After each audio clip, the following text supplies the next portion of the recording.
The Ford Power Promise. Electric vehicle confidence from day one. In a sip.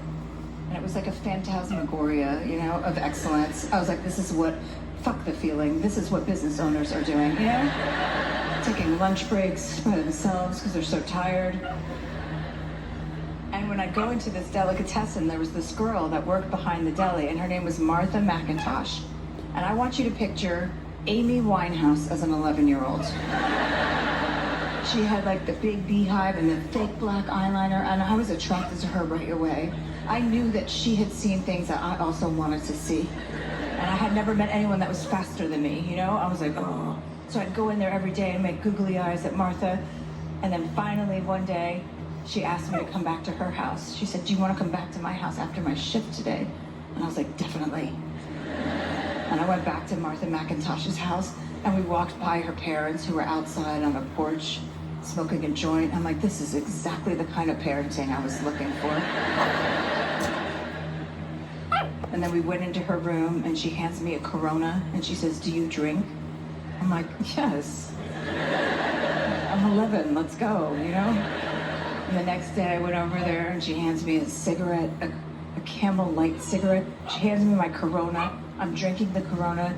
She hands me the Camel Light cigarette. She goes, do you smoke? I'm like, Martha, ever since the day I was born into that fucking hospital room, I have been dying for someone to offer me a fucking cigarette. Yes, I smoke. Let's go, okay? What else do you have up your sleeve?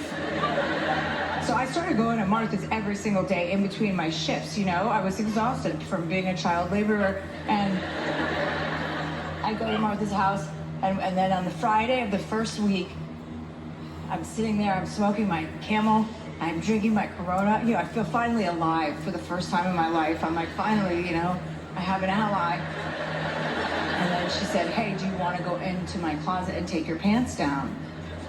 And I was like, definitely. Like, what's next?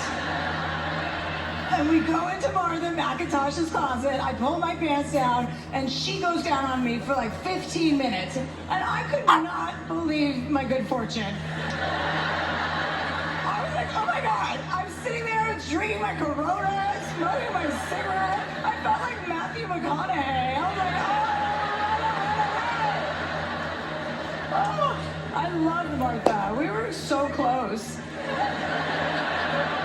You know, and I went there every day. She'd go down on me. It was amazing. I'd come home, and my sister, the Virgin One, would be like, every time you come home from Martha McIntosh's house, you smell like alcohol and cigarettes.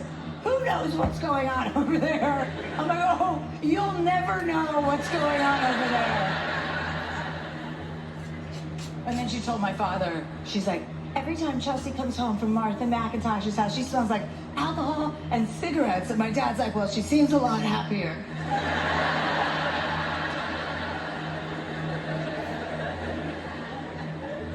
And then it was the end of the summer. I went to Martha's every day, obviously, you know. And it was the end of the summer, and we were in her closet, and she's going down on me, and then I'm finishing my drink and my cigarette, and she pops her head up and said, okay, you know, it's your turn.